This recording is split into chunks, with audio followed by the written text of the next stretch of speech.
নারায়ণগঞ্জের ফতুল্লায় গ্যাস লাইনের লিকেজ থেকে বিস্ফোরণে একই পরিবারের ৫ জন দগ্ধ হয়েছেন।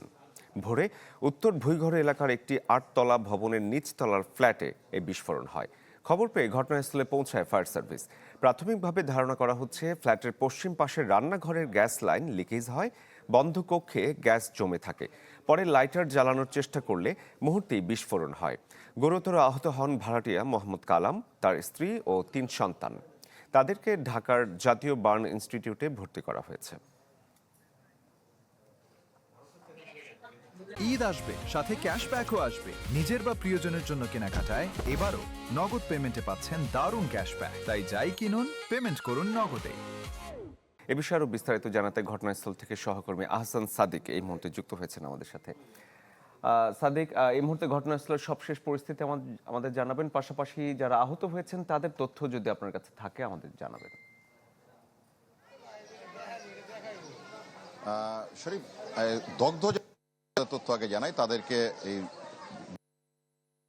কিন্তু ঢাকা মেডিকেল কলেজে বার্ন বলে আজকে যতটুকু প্রত্যক্ষদর্শী এলাকাবাসী জানাচ্ছে যে ভোরের দিকে মূলত আমি যে স্থানটিতে আছি ঠিক তার পেছনের যে ভবনটি ৯ তলা ভবন, সেটা কিন্তু ১ তলার পশ্চিম পাশে সবজি বিক্রেতা তিনি পেশায় ছিলেন শাহজাহান। তিনি তার পরিবার নিয়ে কিন্তু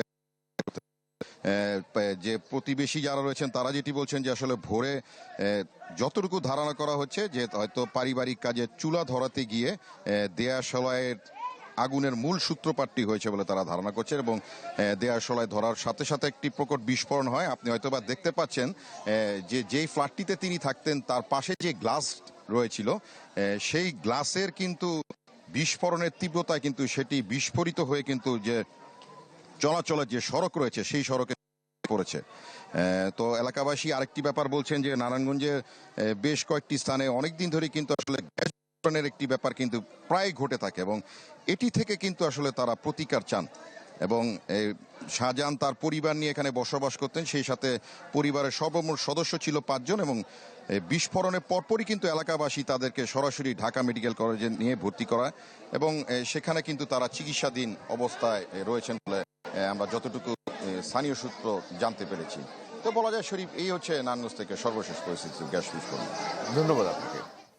দর্শক, নারায়ণগঞ্জ থেকে আমাদের সহকর্মী যোগ দিয়েছিলেন।